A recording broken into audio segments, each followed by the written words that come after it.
Welcome to the Conscious Creative Podcast, your weekly dose of soul-to-soul conversation that will have you saying peace out to your 9 to 5 to explore in your sacred calling. The topics center around conscious business and interviews with the folks who started them. We'll be exploring the art of being human and what it takes to live your life fully expressed and financially free. I'm Christina Gomes, and I went from high-paying job as a psychotherapist to leaving it all behind for my desire to travel the world playing my original music, to becoming the CEO and soulpreneur founder of freeyourcreativity.org, where I help visionary leaders create the businesses of their wildest dreams. If you have a sacred calling, stick around.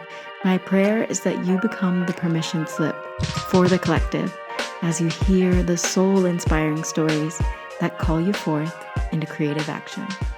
Let's get to the soul. Hello. Welcome to day 2. I am about to invite our lovely speaker, Kaira, in. Welcome all of you out there who are enthralled and here and showing up daily, watching the replays. This is my honor to share with you some really amazing people, and let us invite Kaira into the room. Hey, babe, it's so good to see you. Yeah, it is so good to see you too. I love these interviews because it's really like old friends chatting. Mm-hmm. Amazing. So I am just going to let you introduce yourself to the people because it's just like in your words, it just resonates with me so much what you're doing and the work that you're doing in this life. I have a few questions for you, but I just want to let you introduce yourself to the audience. Hey, what's up? I'm Kaira Mayestra. Hello, everybody. I am a somatic therapist and a trauma specialist, and I teach other coaches and healers how to safely add psychedelic medicine to their practice. I teach a blend of modalities that I picked up from Somatic Experiencing Therapy, which is the world's best trauma therapy, but then also developed my own techniques of working with that therapy in conjunction with psychedelic medicine. So this is, as far as I know, the first somatic-based way to facilitate that was actually created for psychedelics specifically. And somatic just means body-based, but it's also a way to move the awareness around. And I'm sure we'll get into talking about lots of fun aspects of this, but it's really exciting to me too. Oh, wow. Yeah. And just to give people a little background, I met Kaira on a mountainside and we were singing songs, and it's so fun to kind of just show up in the world, like fully expressed and as ourselves, and see who we connect with. And then slowly, as we're learning about each other and developing our work in the world, it's like to see you and myself like grow side by side in really deepening in like what we came here to do. And what I love about what you just said is you have pioneered a new way. And it's just giving permission to the people in this audience and so many of my clients to really just say, like, I am a soul-led leader. Like what that really, really, truly means is that we're receiving like, hey, there's a better way. There's a new way. There's something that only I can bring to this world. And this is why I wanted to have this showcase to really showcase like all the beautiful things that we can do in this life when we own that we are conscious creators and can create whatever we wish to see in the world.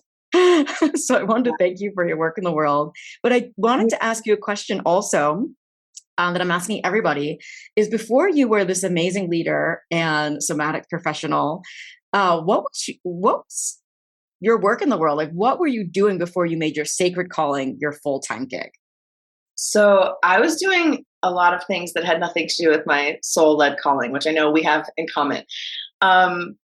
Wait, before we move on from that though, I just want to have this little note in here because imposter syndrome has really been on my heart lately. And I wrote a song about it yesterday. And I also just want to say your audience, probably in particular, may know me as Mayestra from Mayestra Music. And so I am a musician. That was part of what I was doing before I was doing this. And it wasn't like I was doing it to make money. I was mostly doing it because I just can't not. But what I was doing to make money, it's so funny because being a talented healer and making money are two totally different skill sets. I was a badass healer. I was a massage therapist for a long time. Before that, I was waiting tables and at one point I went through such a traumatic experience in my mid-20s that I couldn't even wait tables, and I got fired from my job. I was such a wreck. I was in a total trauma response, like complex PTSD, and I got fired, and I just moved into a van because I couldn't afford a place to live. And I then became a real entrepreneur. I started working for myself. I ended up doing some cleaning gigs for people. And then I was cleaning a bunch of Airbnbs. And then it was like peaceful work. It was like, I was so grateful for that work at the time. And then it kind of snowballed into me helping other people with Airbnb management. And that was really stressful. And then it snowballed into me working for myself as a massage therapist. And then I was like, well, there is a point where eventually you're like, what about if I tried to thrive instead of survive? And I think you played such a key role in inspiring me to move forward, because we had met, I think the last interview we did together, you called it Broke Mountain. We were just both so broke. And also just like loving what we were doing. You were doing voice activations. I was doing fun somatic workshops at the retreat centers there. And I think it's just, there is a point where, are you trying to heal? Are you trying to get by? Are you trying to like have just a full workshop every month? Or are you trying to like blow it out of the water and do something world changing and do something that really, really lights you up? Are you trying to thrive? Yeah. Oh, I love that so much. Thanks for sharing and reminding. I'm still laughing about Broke Mountain. We're so funny. We're so funny and clever songwriters, huh? But like, really, it's like, wow, right. Like even then, I thought I was like this great, amazing leader and facilitator, and I was. So it's like, the thing that you said about imposter syndrome is like, even back then, because this imposter syndrome of like, who am I to really thrive in this world as like someone, as a creative, as an artist? Like, aren't they supposed to like just make just enough money and like put a hat out and be like, just get whatever you can from coins? Like, no, like the artists and the healers and the conscious creators are really rising. And I am so happy that you've like chosen this like leadership role to train and help other people to actually have the skills to help people. That's what I think is amazing about the work that you do, is like some of us were like kind of born and knowing that we have these skills. And I work with some people, or I see people come to me and they're like, I really want to help my clients, but like, I don't have a modality. And that's what I see, like, wow, like when you really switch from, okay, I'm having these workshops and like helping people to training the next level leader, I'm like, okay, we are on a similar path. Let's go. Yeah. Wanted There's to say two that. things that I wish somebody would have told me at the beginning, which is like, there's two aspects here in imposter syndrome. It's, what are my belief systems around this? Do I believe that making money is wrong if I'm a creative person living from my soul? Do I believe that there's like wrong things about money would be a good example of like a belief system that's holding you back? There could be many. And the other thing is, I just can't see myself as that. I can't see the version of myself that makes $10,000 a month. Like, oh, that's not me. That's not me. And it's like this resistance to beginning to ask yourself the question, what do I look like in that place? And who am I when I am doing that? And then allowing yourself to go in the process of becoming it. So it's like, there's two things here that I work with my people on, because all my work ultimately is about subconscious rewiring. That's really what I'm doing. Psychedelics help, somatics help, but it's a journey of, I am here and I would like to become a person that is here, that thinks and feels differently on autopilot. And how do we get people through that process? We have to do it first for ourselves. How do we get ourselves through that process? And all of growth is that process, you know?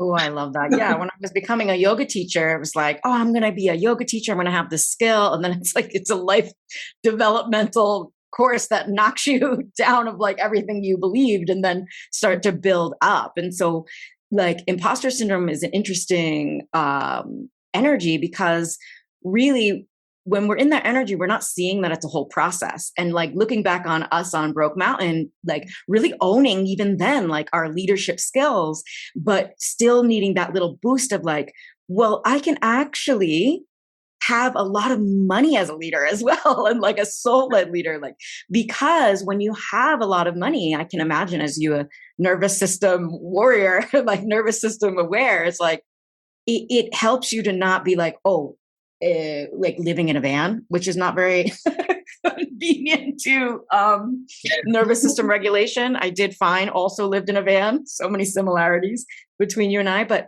you know, when you don't have a place to thrive, a place where you can like just have healthy water and all your beautiful spiritual tools in one place, like it starts to, you feel a little frazzled. So would you say that imposter syndrome ever held you back, or it holds your people back? Because that's my next question, is like, whatever held you back from thriving sooner so that we can help people to get to their thriving place a little. With some people, it is like at the forefront. Like it's the one thing that they're just like, no, I can't. Like it's fear. It's, you know, there's so many ways that it shows up. For me, you can depress specific aspects of the psyche. So for me, I was actually depressing my imposter syndrome, or my fear of not being good enough, or my resistance to seeing myself in that way. So I wasn't actually aware of it. And I was just like, I'll just do whatever and I'll see what works, and I'll throw shit at the wall until something sticks. And then I got to a certain point where I was like doing okay in my coaching business. I was making like $3,000 to $5,000 a month consistently. And I was like, how do I scale? Like, where is this marketing breakthrough? And I was actually looking for a marketing breakthrough. And I could not even figure out what questions to ask. And finally, I was like, what inside of me is not an energetic match for this breakthrough? And I did my subconscious rewiring techniques, and I did my work. And I discovered this epic fear of failure. And I think that was where the imposter syndrome had been hiding for like so long. And I just processed it for a week, and I moved it through the body. And then immediately after that week, somebody turned me on to this book, which was everything I needed to begin really mastering online marketing. And it's so funny because that, for most people, it's not like that. For most people, it's like, it shows up immediately, and its voice is usually, but that's not me. But what if I'm a fraud? But I'm a fraud. And I was just like, so what? I'm practicing, you know, and that's a good mentality. But whatever it's showing up as, it's showing up in the body, and there are ways through it, you know? Oh, I love that. I love what you just said too about people are looking for a marketing breakthrough, and they're looking for a marketing skill or some hack or some way that, and it's just a way to prove that what they're already doing isn't enough. That's what I see of like looking for the next thing, coach hopping, like ensuring that they like obviously get the skills. Like if you want to be a somatics professional, like get the skills in that. We're both highly trained in the work that we do. And that's not usually what's happening. It's usually people who are highly trained in the work that they do going like, but I don't know how to market. And I love helping people to go like, marketing is talking to people. It's talking to people. And if you really believe in the work that you do and you work on yourself in these fear of failure, and I've also seen the fear of success coming up wildly for people of actually they're afraid of success at the same. They think they're afraid of failure, but they're afraid of success and what that means for their freedom or their inbox or their relationships potentially like. Right. Right. I have the opposite. I'm like afraid of a relationship because I'm like, what does it mean for my business? Are you going to distract me or are you going to support me? So that's a whole nother thing, but it's all somatics. It's all living in the body that is like repelling people or attracting people, and marketing is attracting people. And so I love, and we both do this work of like working with our thoughts, what's underneath the thoughts, what's lying dormant in the cells of our being, so that when we're talking to people and we're like, hey, I love the work that I do, and I want to invite you into this program, it's not fake. Like you really love the work you do. You really want to help people. You really feel like you can hold energetically more people and more money. Yeah. This is a process. Yes. I think there's just this idea that I've come across with people where they think that there is like a right way to do marketing. And they think that like there's a right way and they haven't figured it out, or there's a right way and they have to work with this coach because they've figured it out. And I'm like, I'm doing this kind of beta test to see if I can help some other people do the marketing in the way that I did it. And the way that I'm doing it is like, here's all the methods I found. I use this piece from here, this piece from here, this piece from here, this piece from here, because I fucking wanted to. And everybody's like, wait, you mean you just did it because it felt good to you? And I was like, yeah. And you can also do it because it feels good to you.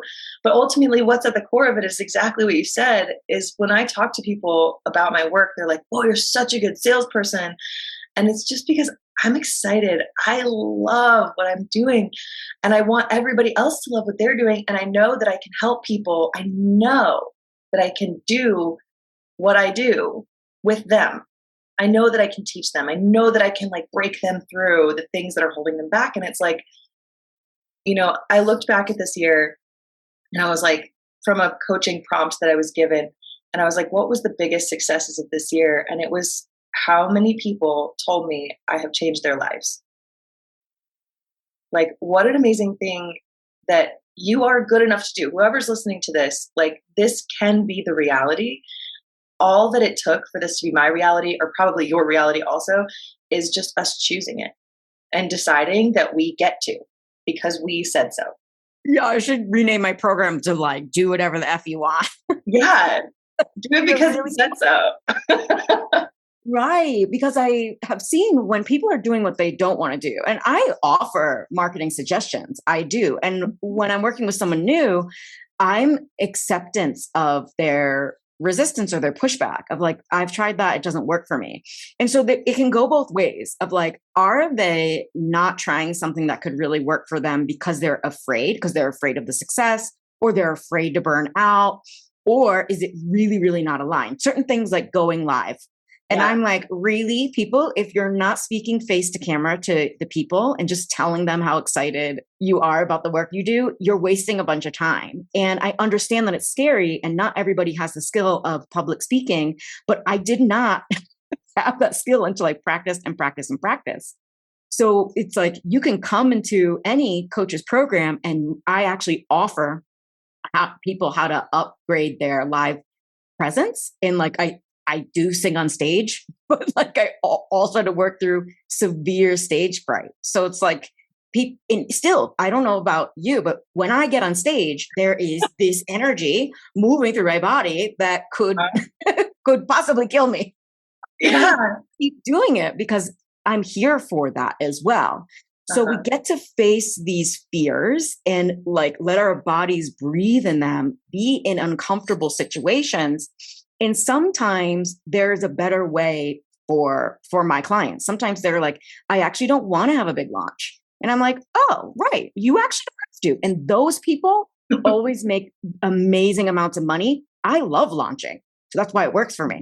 I love having 3-day trainings, events where people can come. I love hosting things like this. Some people don't. Some people just want to write about what they do and call in that soul aligned client that they prayed for. And it always works for them.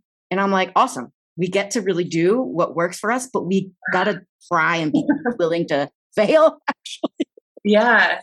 I mean, speaking to that, I thought I hated launching. I was like, oh, that like feels like pressure. I don't like it.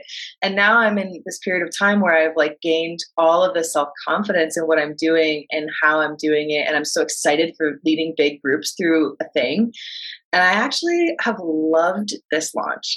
It's my first like real launch and I have loved it. I have thought it was so much fun.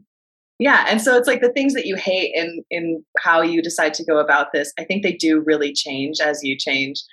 And I love that permission. I think so much of our work, both of us, is just giving people permission to just do it their way, and to like give them the tools to do it how they feel like is their way, and explore and believe in themselves and like believe that they could be bigger than they are and hold that vision with them, and just give them permission to do what they want and to make the money they want. I love that about this work.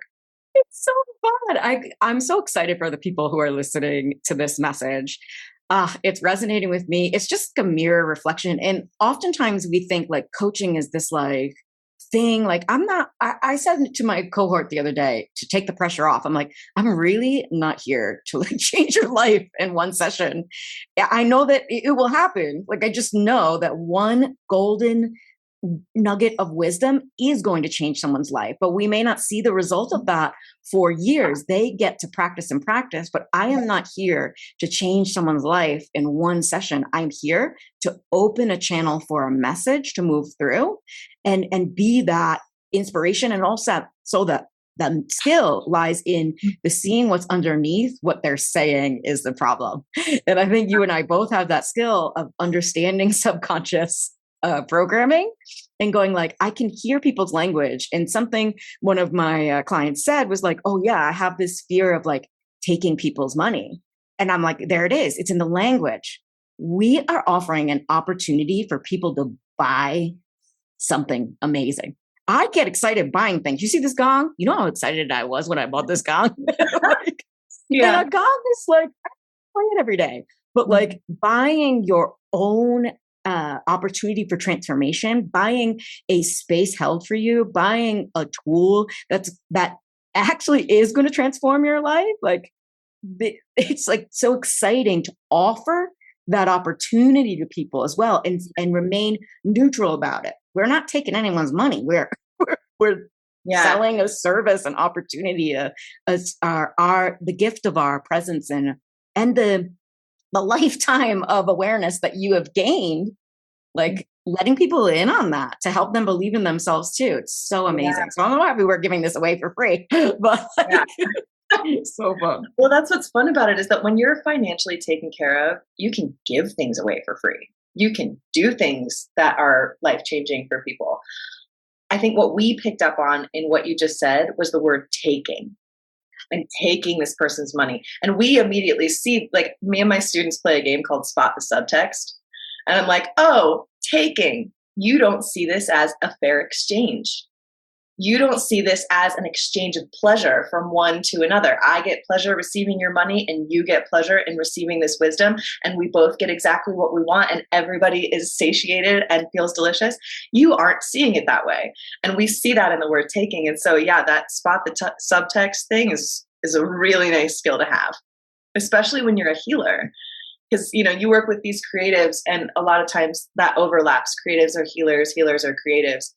But I think healers in general have this kind of altruism thing, especially around money. Like treat yourself to a subconscious rewiring around money because it will serve you so hard. And I know both of us have really done that work.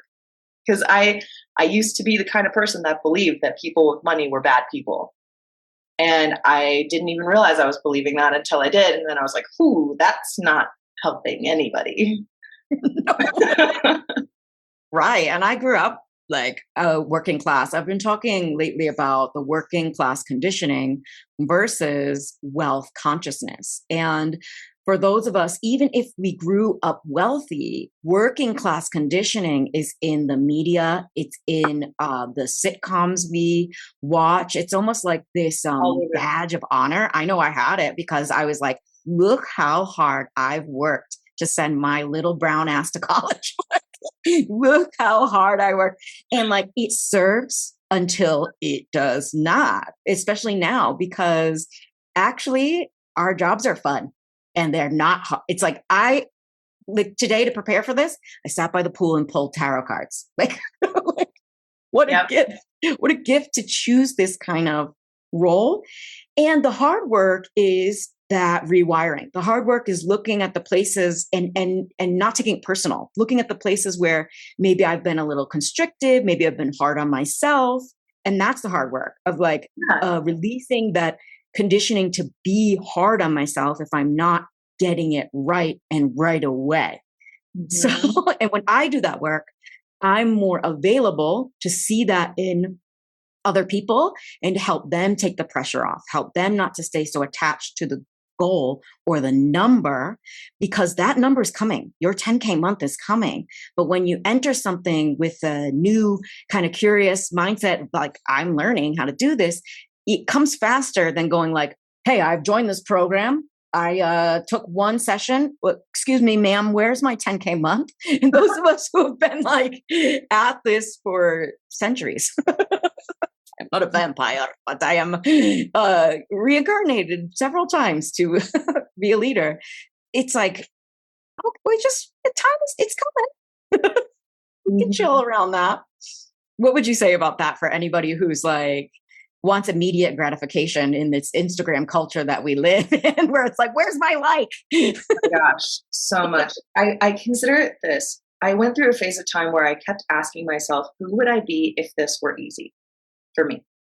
And I got to hold the pole in my business. And this has been one of the biggest pieces of permission that I've given so many other people is it gets to be easy. And not to say that if it's not easy, something's wrong. It's to say that you are playing a game of who am I when this is easy for me? Which means when you don't get that like, this is still that game of who am I being?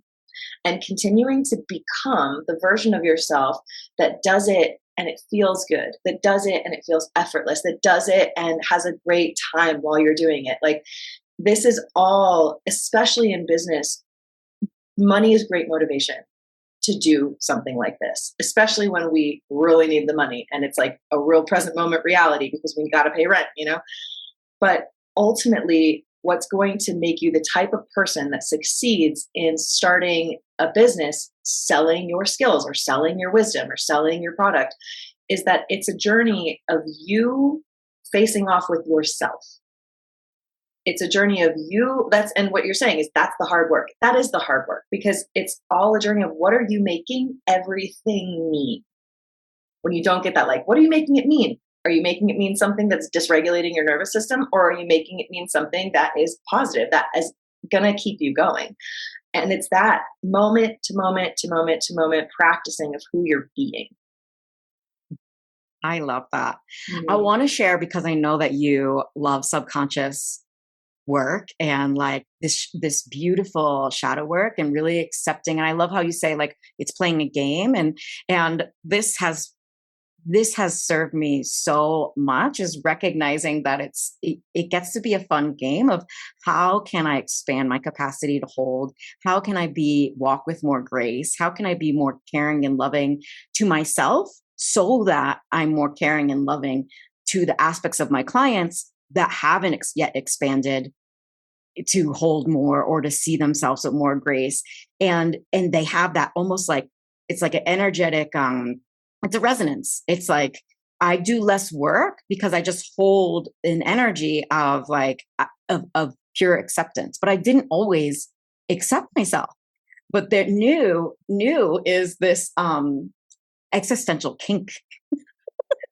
Have you read this book? Yes, I sure. It's required reading in my course. Of course. I don't require much of my clients except to show up. I'm going to require them to read this book. I have to read, but I'm just like, you don't have to do anything I say, right? But you really should read these 3 books. And it's required if you want to have more fun, because the true acceptance is like, guess what? Like we are all day, every day getting off on our suffering.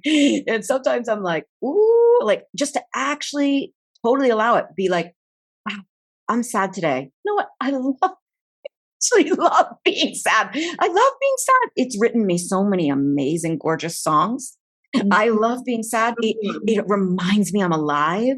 I love being sad. And then it dissolves much. It doesn't turn into depression, like you said. It doesn't turn into like, I am a sad person. It turns into like, let me just express this sadness in all the ways that a true Pisces moon would, which is mostly like writing sad songs. Yeah. But like, or cry, you know, like I had such difficulty crying. And it's like, I used to shame myself for having difficulty crying. And it's like, no, my tears express on the page. And accepting how you express yourself and enjoying yourself. I see you enjoy yourself. I so enjoy myself these days, which is such a shift, such a change. Oh my God. So for anybody that needs a little context, BT dubs, Existential Kink is basically, it's a book with a code, and the code is this concept. And everybody should read it. It's incredible. But basically, it's whatever's chronically showing up in your life. And this is why I have people read it in the somatics training, because somatics is a very creative way to move the awareness, but ultimately the goal is to lean into resistance while keeping nervous system regulation in mind. And so this concept in this book is about finding those chronic things that we hate that always happen. Ugh, men always look at me that way, and it really bothers me, and I hate it. I hate it. I always hate it. And you lean into the part of yourself that actually like loves it. The unconscious part that you think is definitely not there because you hate that experience, right? But you look for the piece of yourself that actually is kind of getting off on it. Like, kind of like, it makes me feel like I'm better than them. Actually, I do love that. I do love feeling better than those men. I do love, whatever it is that you can find pleasure in. And I did this with my panic attacks, and it actually halved my panic attacks. Like, I had been having them every week at the point that I discovered that book. And I like leaned into the intensity when one was starting. And I was like, yeah, I love intensity. Like, bring it. Like, I do love intensity in a lot of ways. And somehow I was able to do it there in that flow of energy. And my body was like, oh, I can find myself here. I can find consciousness and awareness in what I was resisting. And then it resolves. And there's ways to do this in the body. Again, like, somatics is so much about finding what is unconscious, finding what is the body is saying, like tracing what is true right now. And it's about bringing people into what is true right now on all of the levels of the being. And it's wild that it's the world's best trauma therapy. It's wild that it's which means it's the best at rewiring the subconscious, the unconscious. And again, it's all about leaning in. So that book is like, oof, real gold. It's like, it's so good. Like, I love what you said about better than. Like, what I love about astrology and all these good example systems, it's like, it's really, these are compassionate systems. It's like, there's nothing wrong with us. And this is the first awakening that I had, was at the foot of a monk learning Vedanta, which is all about, we are actually like consciousness. We are actually God. We are actually this made of the same stuff. There's nothing wrong with us. And I'm like, are you sure, Mr. Monk Man, that there's nothing wrong with me? Yes. And then he would dialogue and do all the work and express why there's nothing wrong with me. And I'd be like, are you sure? Until I had this awakening, much like psychedelics, and we can get into that. But I had a psychedelic experience at the foot of the monk with no, without ingesting anything. And so it was like, oh, okay, yes, no, I am perfect. And I know that mushrooms and all these beautiful psychedelics can help as well. And so we can move into that kind of conversation, because I wanted to let you know, like, proud, like, sister of, like, I'm writing a book, and it has nothing to do with marketing. Like, everybody knows I'm like a marketing professional. Like, some people know I sing songs, like, but this book is actually all my experiences with ethnogenic medicine and like altered states of consciousness. And it's a surprise. It's coming, like, it's starting to develop soon. Ooh. But it does. It rewires your nervous system. It rewires your subconscious programming. And I've had these experiences also at the foot of the monk. So I wanted to ask, how did you weave that work and decide, like, you're ready to weave that work into your process? Get this. This is a really cool story. And I just want to, like, tell it to the world, because I feel like everybody needs to know this. When I went through this really traumatic experience in my mid-20s, I spent years trying to heal, like doing nothing but trying to heal my nervous system. I was so dysregulated. I couldn't remember anything that happened the day before. My short-term memory was gone. I was having body rashes. Like, I was having all sorts of complex PTSD symptoms. It was hell. And so I was like healing like nothing else mattered, because I couldn't be a human. I couldn't function. About 2 years into my healing process, I was starting to sleep again, and I was starting to do a little bit better with some of the symptoms. And I discovered DMT, and I never thought I would do DMT. Very long story short, I ended up doing a 2-year training with the woman, singing in her ceremonies and getting trained to use this medicine. And I saw that there was I would describe it as a language that the medicine was speaking to our human bodies. And it involved 5 different elements of where it would move the awareness: the mind, the imagination, the body postures people would go into in the experience. So mind, imagination, posture, inner sensations of like tightness or relief or release and coolness and inner sensations and then emotions. And I tried to come up with my own therapy because I was like, I want to figure out how to do DMT sober. And then after a year of developing that, and I think that's when we met, I was doing workshops that I called playditation, like play meditation.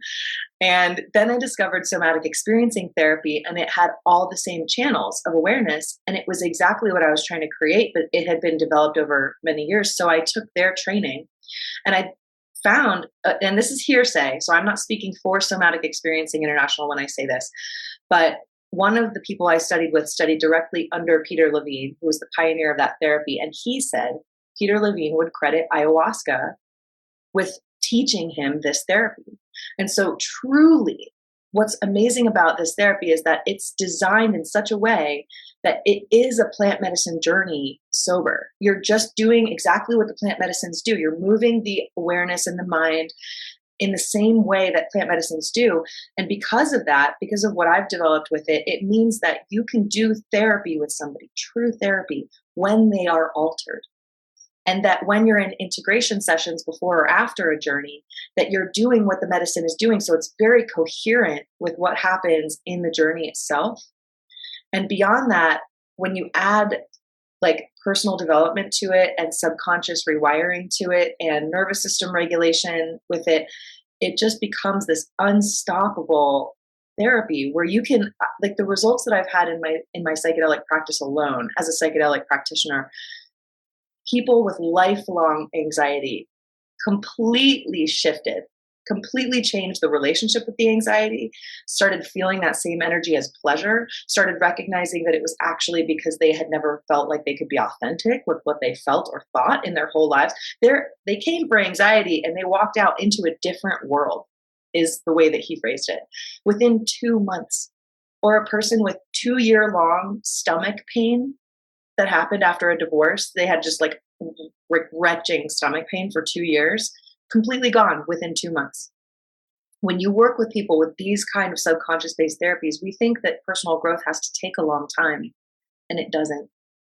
Sometimes it's just when you get that right spot, everything resolves. I love that so much. Yes.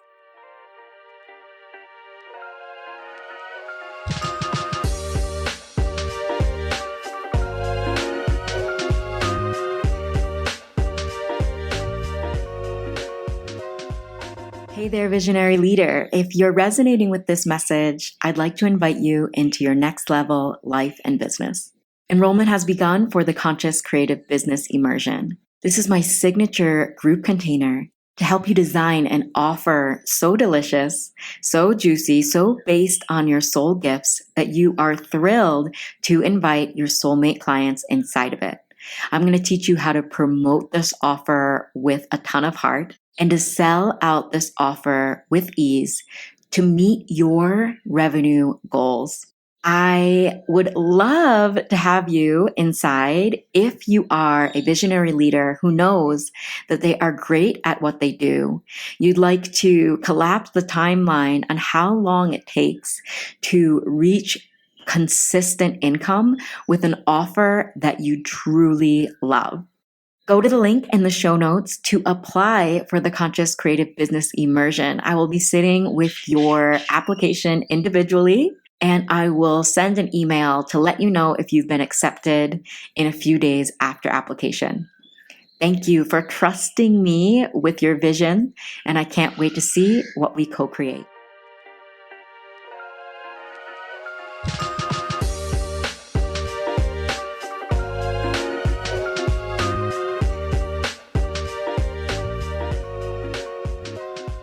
Oh, yes.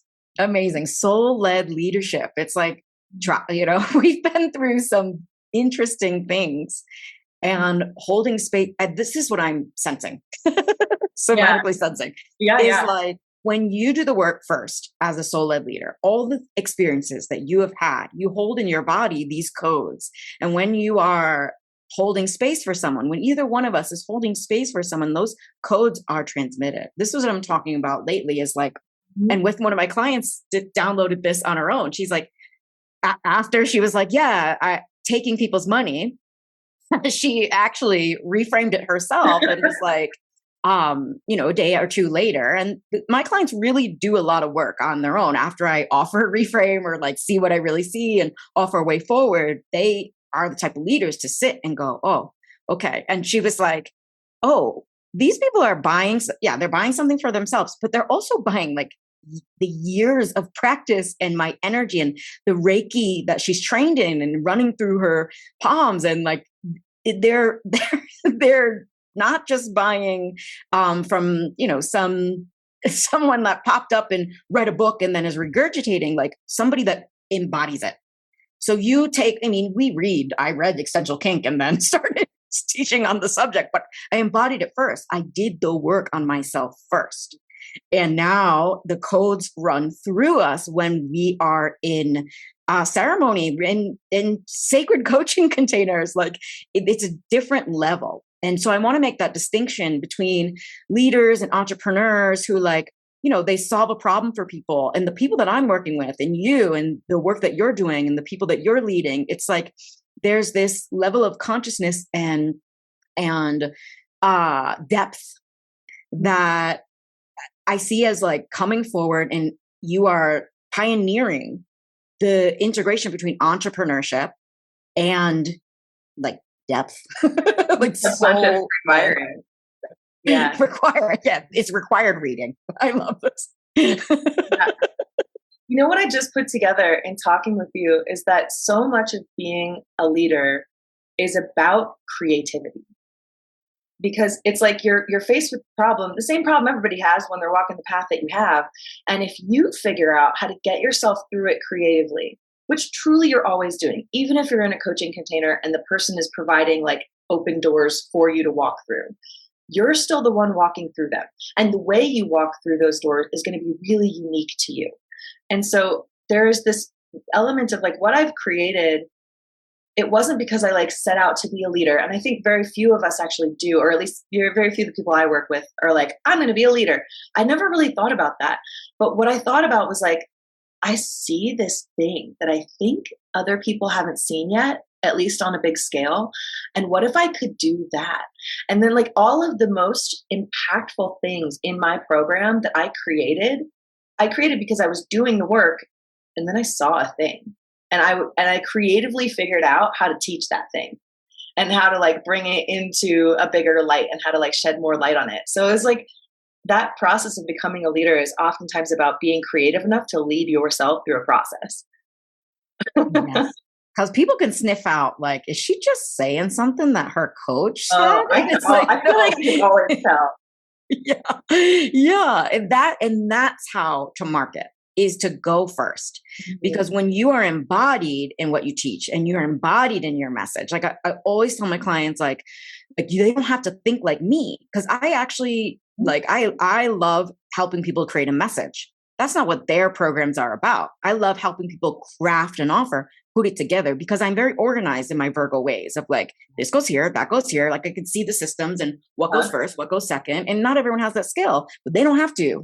I'm co-creating with them, and they can be like channeling like ideas from, I work with people who are owning their channel. They're like, I speak to angels. And I'm like, amazing, great. Like, well, what comes first in your program? Let's take it down to earth so that they can actually have a tangible thing to offer people and be able to express it in a way that makes sense for everyday people who maybe want to talk to angels but don't have that skill. But like, how is it going to change their life? How is it really going to impact their life in this earthly realm? Super Virgo, but it is super Virgo, and it shows in your program because it is so organized and easy to follow. Oh, thanks. Yeah, you've been inside. It feels like you look at it, and like I'm a Gemini, so my whole thing is about communication, and I approach that in a different way where I'm just like, okay, well, it makes sense to me in my logic mind that in order to communicate that, you would need to start with this, and you need to go here first. But it's all kind of like, it's definitely for the person that is a little bit more fluid, whereas your program is it's so easy to just be like, bum, bum, bum, bum, bum, bum, bum, bum, bum, and everything builds on itself. And it's really like, it's kind of the same way that I lay things out when I teach people. Like, part of my program is about how to build a business with the psychedelic facilitation. So the first month we do somatics and learning all things somatics, and we practice it through the rest of the program. The second month we learn all about psychedelics. And then the third month we learn how to craft an offer that we can actually make money with. And so the goal is that everybody has a day-long immersion that's worth $1,000 so they can learn to make $1,000 in a day. Because I remember that for me, when I started out where they are, $1,000 in a day was life-changing and also felt potentially possible. And so like that's where we start, and then we teach them how to build out bigger, like longer 3-month immersions, which is like typical with psychedelics, but just to have something that they can offer like that and to know who's a good fit for that. And so part of it, like I love teaching the business stuff because it is all about communication, learning how to communicate and craft that offer. It's a really creative process. Oh, I love that messenger. I work with a lot of Geminis. My North Node is in Gemini. So it's like this expression and being the messenger. And now we know that Mercury is in retrograde. But what I'm loving about that is it's offering us a time to reevaluate our messages and reveal our true selves to our audiences. And I just heard with such clarity the benefits of your offer. And that's the key in marketing is like, okay, they might be going wild, like they might even like release a lot of trauma from themselves. And like, cool. In the third part of this program, I heard it in order, like third part of this program is like, then we get tangible. Like once you've released the trauma for yourself and you can see yourself as someone who can craft something, then we get into crafting that offer. And I love that part of it so much. My whole program is about crafting the offer because we can't really sell anything that we don't actually have. Yeah. And you picked up on something that I really didn't even say because you're great at spot the subtext, my favorite game, which is that when you learn the somatics first, then when you get to the business stuff, we get to practice the somatic therapy on ourselves and on each other as we get past the money issues, the self-esteem issues, the imposter syndrome, all the stuff that comes up is like, what a great gauntlet to practice all the subconscious rewiring we've been learning. And so it's like not only making people better at somatic therapy and like giving them embodied experiences, getting over their own stuff, but also then doing the actual work. So doing the energetic strategy and doing the actual strategy to get an offer out there. You know? So you're all seeing out there. We're going to close very soon. I could really talk to you for always. I have a discovery call coming up soon. But I loved this conversation. And for all of you out there, like what the biggest takeaways that I'm learning from this conversation and re-experiencing in my body is that it gets to be both. It gets to be all three, rather. It's like mindset is a thing. And our mindset, when we change our mind and not just the conscious mind, but the unconscious, subconscious mind, then our energy naturally changes. And we don't, it's like, or we could go the other way, we'll do this energy work and change the mind. But it's like this circle fluid thing because strategy needs to happen, but there is no strategy that is going to work if you don't actually like have the capacity to practice it consistently. And consistency is a devotional.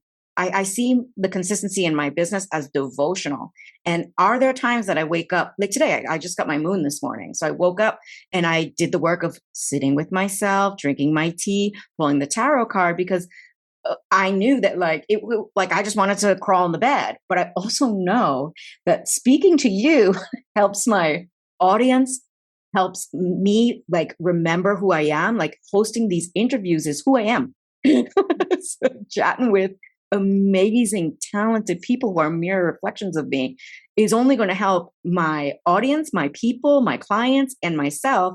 And give you this opportunity to like share your medicine with the world, like what you like. It's such, we get to more and more become the natural expression of the embodiment of what we do each day. I think there was a point. Yes, it was. All three. And let me, I can tie it in together, is that nothing is going to work. No matter how good the strategy is, nothing is going to work if you're not being an energetic match to succeed. I could have looked for a marketing strategy forever. I could have tried a million things. None of them would have worked because I was so afraid I wasn't good enough. And so it was going to subconsciously sabotage everything that I did until I was that thing. And so mindset and energetics are such a huge part of the strategy because those things have to be in place too. So all three of it has to work cohesively.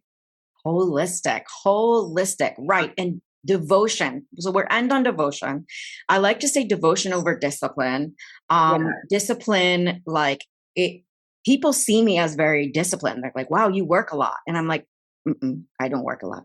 This does not feel like work to me. This feels like such a gift. And I'm like, I don't project hustle culture onto me because they haven't yet found something that they're devoted to, that they want to rise out of their bed. Whether they got their moon, whether their stars say go to sleep, like Mercury's a retrograde, hide yourself in the closet. No, I'm devoted to experiencing what life has to offer and to holding space for people's expansions. And this is a part of it. So I am devoted to my clients' success, and I'm devoted to my own success and their version of it and my version of it, which allows for a whole lot of nothing, a whole lot of sitting, a whole lot of like writing vertical. This is how I work. This is how I work. Yeah. Right up chilling. But it took the devotion to moving through, am I good enough? It took devotion to sitting at the foot of a monk, him telling me every day I was perfect in all sorts of different ways and through story for me to finally we have that experience. Oh my God, I'm perfect. Holy shit. And then forgetting that and then coming back to it and forgetting it. Yep. So anything you'd like to say around devotion, or like anyone that's like thinking of putting their 9-to-5, going all in on themselves, serving their gifts to the world, what would you like to say to those people out there? I would like to say that the code that I'm carrying the most deeply, besides the somatics, besides the trauma, like learning about somatics and trauma and psychedelics and brain chemistry and like all of the goodness that's in this course, what I'm actually here to do is wake women healers up to the fact that they are creating their lives.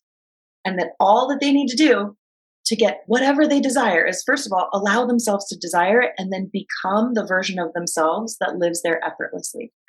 And that is the journey. And I remember like one of the women in my program waking up to this reality, like finally, like boom, like, and she was so cute. She's like, have I been super annoying for the past 3 months?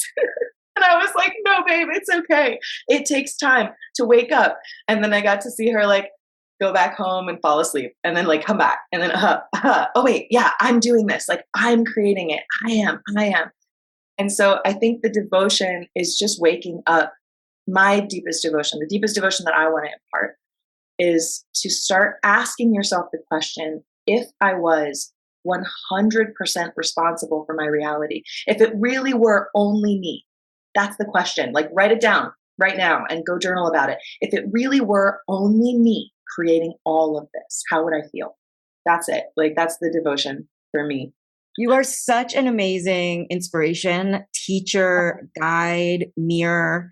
Thank you for this talk. I know it's going to help my audience so much. If you want to let the people know how they can join your amazing program, reach out to you and follow you on the interwebs, let them know now. Here's your chance. Okay.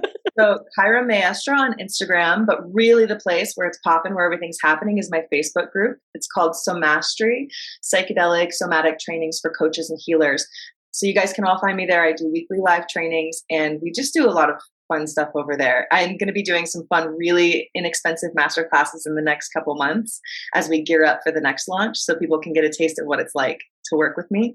And also, thank you so much for the doors of permission that you opened for me on this journey and taking that first step into financial abundance and financial freedom, because it really did impact me knowing like where we met and who you were and being like, okay, here's the second example that I have in my life that it's possible for me. And I hope that this and us talking about our history makes it possible for other people too, because it really, really, really is.